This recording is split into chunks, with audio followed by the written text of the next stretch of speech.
Alhamdulillah, wassalatu wassalamu ala rasulillah Muhammad ibn Abdillah wa ala alihi wa sahbihi wa mawala, amma ba'd. Tunggu imam si masjid yang kita muliakan, pengurus khatib, ketua BKM, remaja masjid, hadirin tunggu-tunggu sidang jamaah Jumat yang dirahmati Allah Subhanahu wa ta'ala. Masih dalam suasana bulan yang paling mulia, bulan yang dimuliakan oleh Allah. Afdaluha Muharram, seafdal daripada 4 bulan haram. Bulan haram Zulqa'dah, Zulhijjah, Rajab, Muharram yang paling afdal. Sehingga apa yang kita kerjakan dalam bentuk ibadah lebih besar pahala diberikan oleh Allah yang berlipat ganda. Sebaliknya maksiat dan dosa kita kerjakan, balasan berlipat ganda pula azab daripada Allah. Mudah-mudahan dalam Muharram, bulan awalnya tahun baru Islam, tahun baru Hijriah, kita bisa bermuhasabah diri kita, introspeksi diri kita, sejauh mana telah kita berubudiyah, beribadah kepada Allah. Semoga kita semakin dekat kepada Allah, semakin taat kita kepada Allah, yang sebelumnya terkadang ibadah kita masih banyak kekurangan, apalagi kita meninggalkan pahala-pahala sunat-sunatnya. Seperti yang intinya dalam ibadah yang paling terpengaruh kepada akhlak kita, ibadah yang mempengaruhi tegaknya agama. Dengan ibadah itu runtuhnya agama bagi kita bila kita tidak melakukan ibadah tersebut, yaitu salat. As-salatu imaduddin, tiangnya agama. Siapa yang mengerjakan salat, itulah orang yang menghidupkan agama. Siapa saja yang meninggalkan salat, dia itu, kata Rasul, manusia yang menghancurkan agama. Dia tiang agama. Dia pula mempengaruhi akhlak kita sehari-hari. Sebagaimana dalam Al-Quran pada surat Al-Ankabut, Allah Subhanahu wa ta'ala menyatakan, Innas salata tanha 'anil fahsya'i wal munkar. Sesungguhnya salat, kata Allah, dapat mencegah kekejian dan kemungkaran. Lalu kenapa selama ini kita salat rajin, salat giat kita lakukan sehari semalam, tetapi akhlak kita belum berubah? Kenapa dan ada apa? Salat kita kerjakan, salat tidak pernah kita tinggalkan. Kenapa akhlakku tidak mempengaruhi sebagaimana pernyataan Allah mencegah kekejian dan kemungkaran? Fahsya, kekejian, perbuatan yang sangat memalukan jika kita lakukan terang-terangan, seperti zina,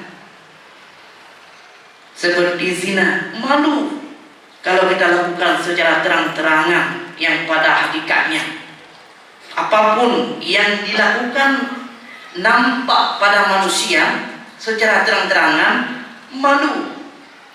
Ini fahsyat.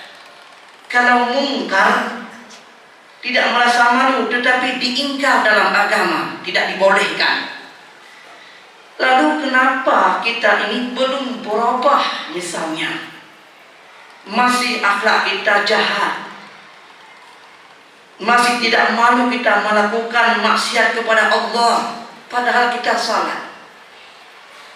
Berarti pengaruh pada salat yang kita kerjakan. Tidak kita menjaga dan memelihara pahala-pahalanya salat. Terkadang kebiasaan kita menjaga salat asal tidak batal sudah cukup. Padahal tidak sedemikian. Untuk mendapatkan manfaat salat, tercegah kekejian dan kemungkaran, sudah pasti kita menjaga pahala-pahalanya. Walaupun tidak ada pahala, salat kita diterima oleh Allah, sah. Apa perbuatan yang dapat menghilangkan pahala salat?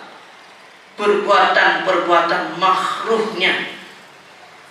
Kita mengerjakan makruh dalam salat. Apa makruh dalam salat? Meninggalkan sunat di dalam salat. Kedua, makruh dalam salat, melakukan gerakan yang bukan gerakan salat. Ini yang penting, yang perlu kita menjaganya untuk semakin taat kita kepada Allah, untuk bisa menjaga pahala salat kita. Perbuatan makruh jangan ada kita kerjakan dalam salat, meninggalkan sunat-sunat dalam salat, meninggalkan gerakan-gerakan yang bukan gerakan salat. Pertama,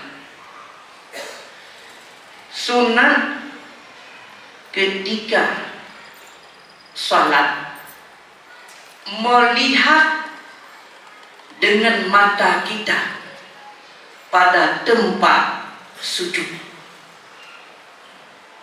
Tidak boleh melihat dinding, tiang yang bukan tempat sujud.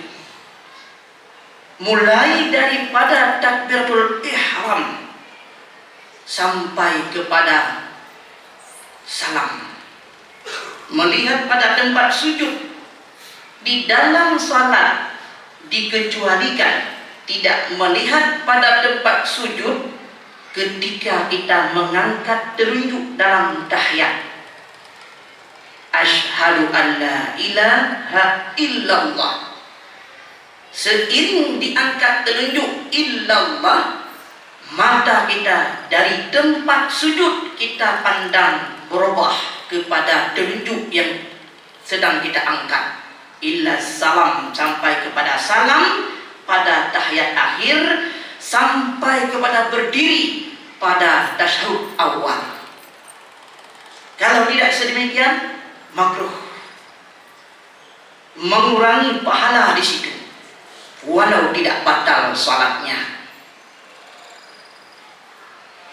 Kedua, jangan berdoa di dalam salat mengangkat mata ke langit atau mengangkat kepala ke langit.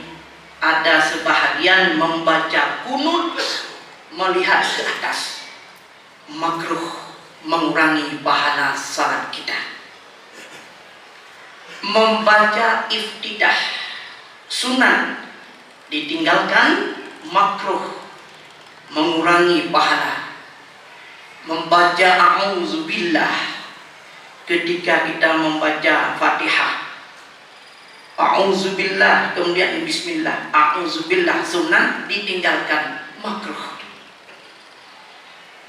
Kemudian disuruh hadap jari-jari kaki menghadap kiblat. Jangan dimerengkan, semua menghadap kiblat. Dua kaki kita, jari-jari kaki menghadap ke kiblat. Tidak dihadap, makruh, meninggalkan perkara sunat. Kemudian rukuk. Dalam rukuk suruh diangkat tangan seperti angkat tangan menghadap takbiratul ihram. Kemudian dalam rukuk disuruh membaca 3 kali tasbih subhana rabbiyal azim. Kurang maka tidak melakukan sunat, mengurangi pahala salat kita.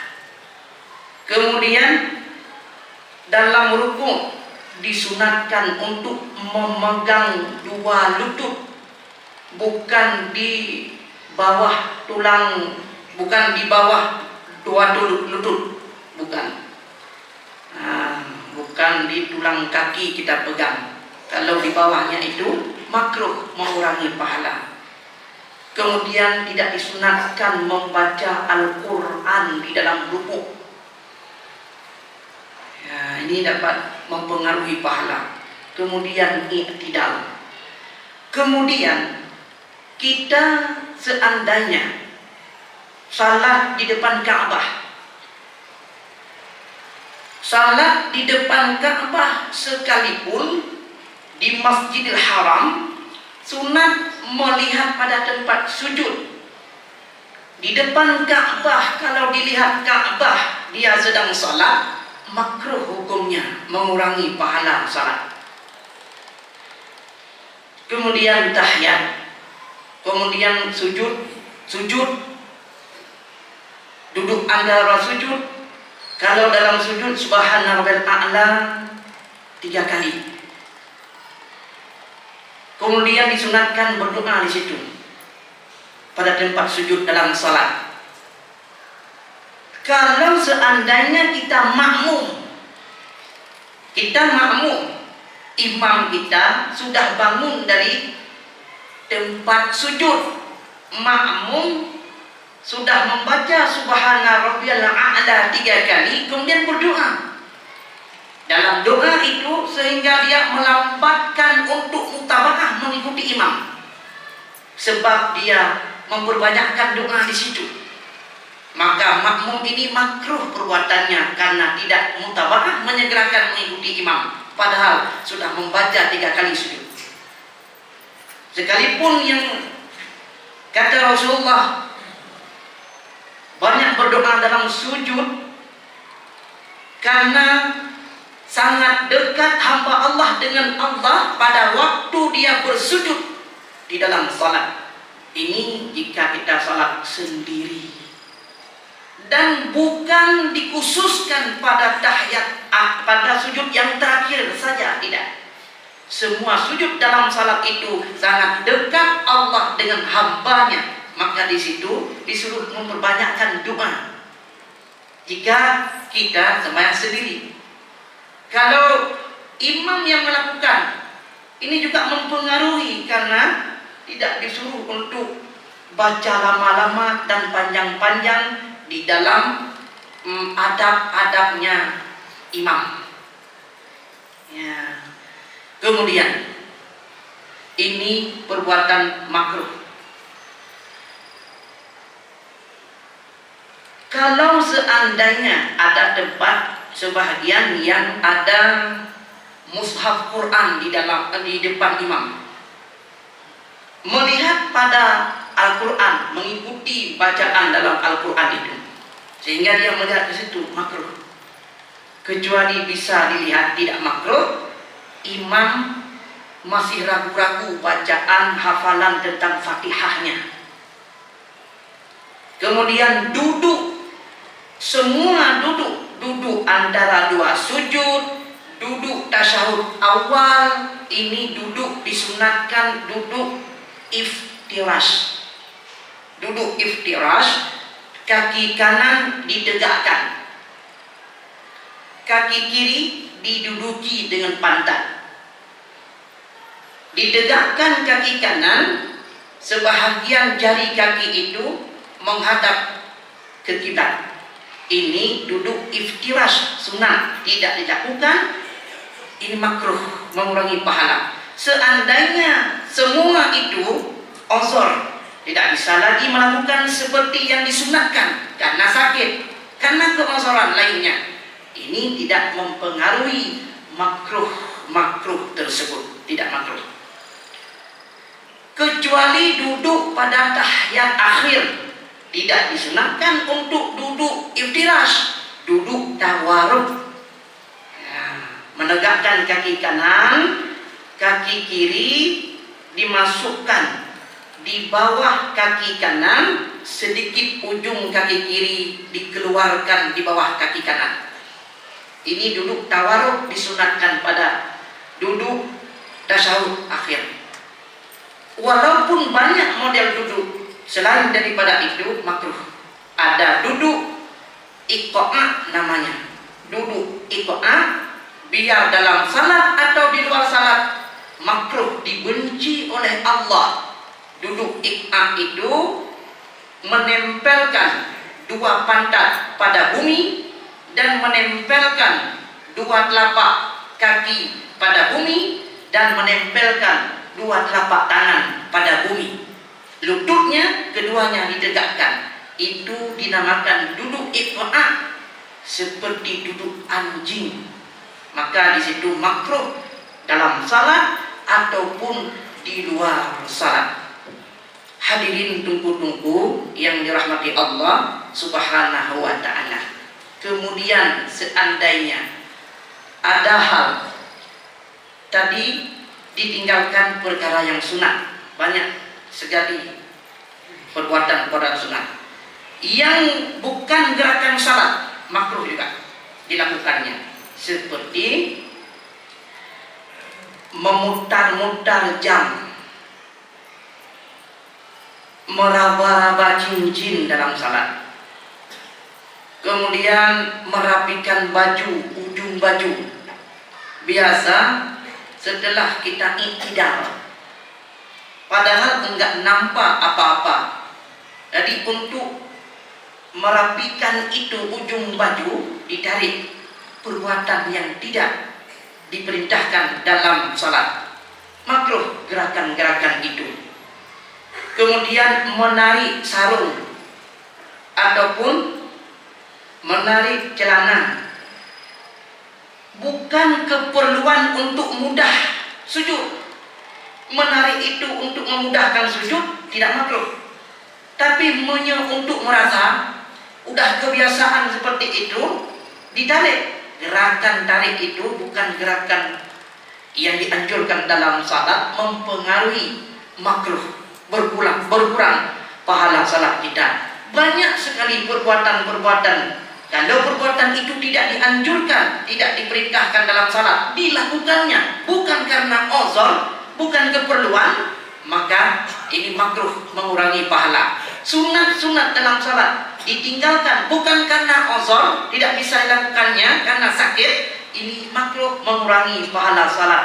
Banyak sekali perbuatan-perbuatan seandainya makruh banyak kita kerjakan, ini sangat mempengaruhi pahala salat. Itu kapan berubah salat yang kita kerjakan menjadi akhlak kita, mencegah kekejian dan kemungkaran. Di sini saja yang dapat saya sampaikan. Semoga pada bulan Muharram awalnya tahun baru Islam ini kita berubah semakin baik, semakin taat kepada Allah, semakin khusyuk dalam melakukan berbagai ibadah kepada Allah. Mudah-mudahan Allah diterima semua ibadat yang kita kerjakan, dapat berubah menjadikan akhlak kita akhlak yang baik terhadap Allah, terhadap sesama manusia, umumnya makhluk Allah Subhanahu wa ta'ala. Amin, amin ya Allah ya Rabbal alamin. Mari sama-sama kita mendengar saya baca dua rukun al-khutbah. Di mana ada kesalahan mohon ditegur supaya sah khutbah kita dan salat Jumat yang kita kerjakan. Amin ya Rabbal alamin. Alhamdulillahil alimil wahhab subhanahu wa ta'ala wa huwal karimut tawwab. Asyhadu an la ilaha illallah wahdahu la syarika lah wa asyhadu anna Muhammadan abduhu wa rasuluhu la nabiyya ba'da. Allahumma fasalli wa sallim wa barik ala sayyidina Muhammad wa ala alihi wa sahbihi wa man tabi'ah. Ya ayyuhan nas ittaqullaha haqqa tuqatih wa la tamutunna illa wa antum muslimun. A'udzu billahi minasy syaithanir rajim. Bismillahirrahmanirrahim. Qul huwallahu ahad, Allahus samad, lam yalid wa lam yulad wa lam yakul lahu kufuwan ahad. Barakallahu li wa lakum fil Qur'anil azim wa nafa'ani wa iyyakum bima fihi min ayati wa zikril hakim wa taqabbala minni wa minkum tilawatahu innahu huwal ghafurur rahim.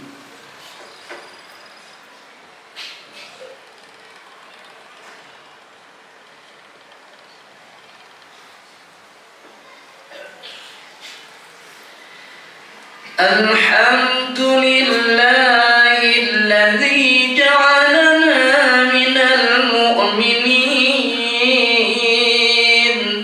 Asyhadu an la ilaha illallahul malikul haqqul mubin wa asyhadu anna Muhammadan abduhu wa rasuluhu Nabiyul Karim. Allahumma fasalli wa sallim wa barik ala sayyidina Muhammadin nabiyil amin wa ala alihi wa ashabihi ajma'in. Ittaqullaha haqqa tuqatih wa la tamutunna illa wa antum muslimun. A'udzu billahi minasy syaithanir rajim. Bismillahirrahmanirrahim. Qul a'udzu birabbin nas, malikin nas, ilahin nas, min syarril waswasil khannas, alladzi yuwaswisu fi sudurin nas, minal jinnati wan nas. Allahumma ighfir lana warhamna wa li abaina wa li ummahatina wa li awladina wa li ajdadina wa li jaddatina wa li muallimina wa li muta'allimina wa li jami'i